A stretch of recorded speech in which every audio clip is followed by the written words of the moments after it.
L'essentiel sur la prostate a été dit. Maintenant, nous allons dire un mot sur les différentes maladies qui touchent la prostate, qui est une glande située au croisement des voies génitales ainsi que les voies urinaires, peut présenter trois différentes maladies.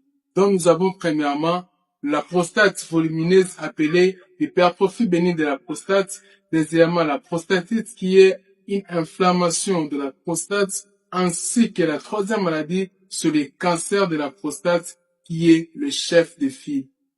Nous allons ici marquer une différence entre les trois différentes maladies qui touchent la prostate. Nous allons commencer premièrement avec la prostate volumineuse qui est l'hypertrophie bénigne de la prostate. À retenir que l'hypertrophie bénigne de la prostate touche un homme sur deux et c'est un phénomène qui est normal.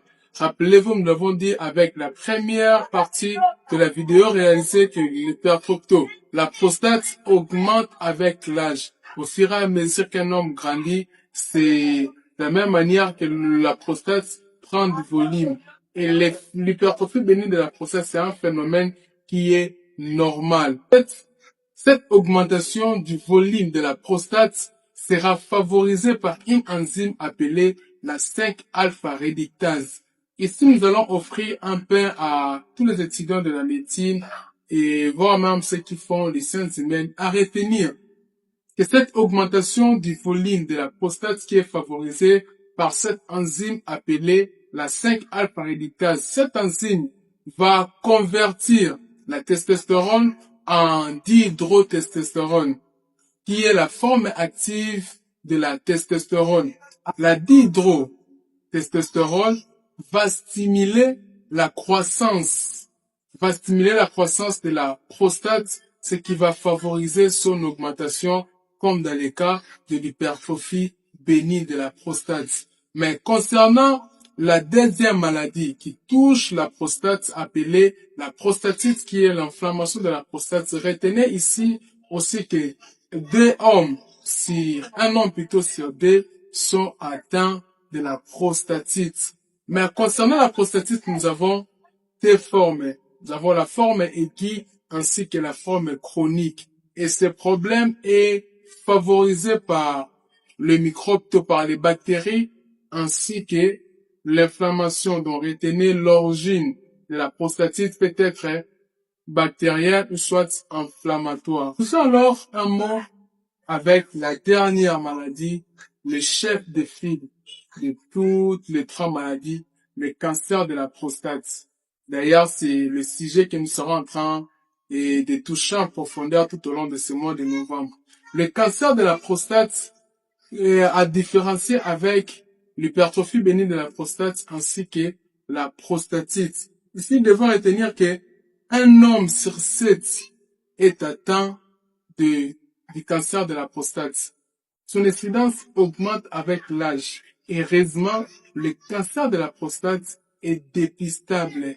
Voilà pourquoi nous allons vous expliquer en profondeur comment faire le dépistage du cancer de la prostate.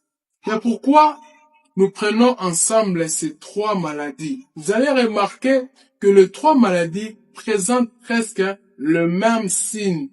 Ces trois maladies que prenons la prostatite, l'hypertrophie bénigne de la prostate, le cancer de la prostate, ces trois maladies présentent presque les mêmes symptômes. Voilà pourquoi il est important d'entrer en profondeur avec les examens paracliniques pour différencier les trois types de maladies. Mais quels sont ces signes? Qu'est-ce qui fait en sorte que ces trois maladies puissent présenter le même symptôme? Je vais prendre un exemple pour vous expliquer qu'est-ce qui va faire que ces trois maladies puissent présenter le même symptôme. Cela s'explique du fait que les règles qui passent par le centre de la prostate, nous l'avons dit que la prostate augmente le volume. En cas de la prostatite, en cas de l'hypertrophie bénigne de la prostate, en cas du cancer de la prostate, la prostate qui va augmenter de volume, qu'est-ce qu'il va faire? Elle va comprimer l'urètre, la voie par laquelle les urines passent. Et lorsque la prostate va comprimer l'urètre, ça va empêcher la sortie des urines. Tout comme dans ces trois groupes de maladies, vous allez remarquer qu'il y a un même phénomène qui se passe. Il y aura compression de l'urètre par la prostate. Vous allez remarquer qu'en s'agissant du cancer, de l'hypertrophie bénigne de la prostatite, le patient, soit la personne qui est atteinte, aura du mal à uriner. Jeu urinaire sera faible, besoin d'uriner plus souvent la nuit, l'impression de ne pas bien vider la vessie, besoin fréquent et urgent d'uriner, brûlir en urinant, fuite urinaire, éjaculation difficile, présence de sang dans l'urine ou les spermes. Tous ces signes que je viens de citer, vous pouvez les remarquer dans toutes les trois maladies. L'importance, ce qui est essentiel à faire ici, c'est d'examiner en profondeur la prostate pour découvrir si réellement les symptômes remarqués proviennent de quel type de maladie. Recevez en dernier ce bonus. Vous allez remarquer, lorsque vous amenez une personne à l'hôpital qui a un problème avec sa prostate, il y a ce qu'on fait à l'hôpital, on va faire un examen paraclinique où on va examiner la PSA, appelée l'antigène spécifique de la prostate. C'est depuis 1990-91 qu'on a découvert la PSA. Et la découverte de la PSA a révolutionné la prise en charge des patients. Donc, c'est grâce à cet antigène qu'on peut détecter précocement les cancers de la prostate et mettre directement une prise en charge. Car c'est un antigène qu'on retrouve dans le sang. Et lorsqu'on va faire les dosages, c'est grâce à ces dosages qu'on va remarquer est-ce qu'il y a une augmentation du taux d'antigène, de l'antigène spécifique de la prostate dans le sang ou pas. Si le taux n'est pas augmenté, on peut simplement dire qu'ici il n'y a pas un cancer. Mais si on remarque que déjà le taux est augmenté, c'est facilement, on pourra conclure que la prostate a déjà un problème et mettre directement un traitement et sauver la vie de la personne qui est malade.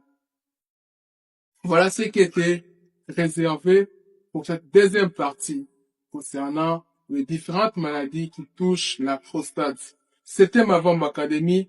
Apprenons aujourd'hui pour mieux être aimé.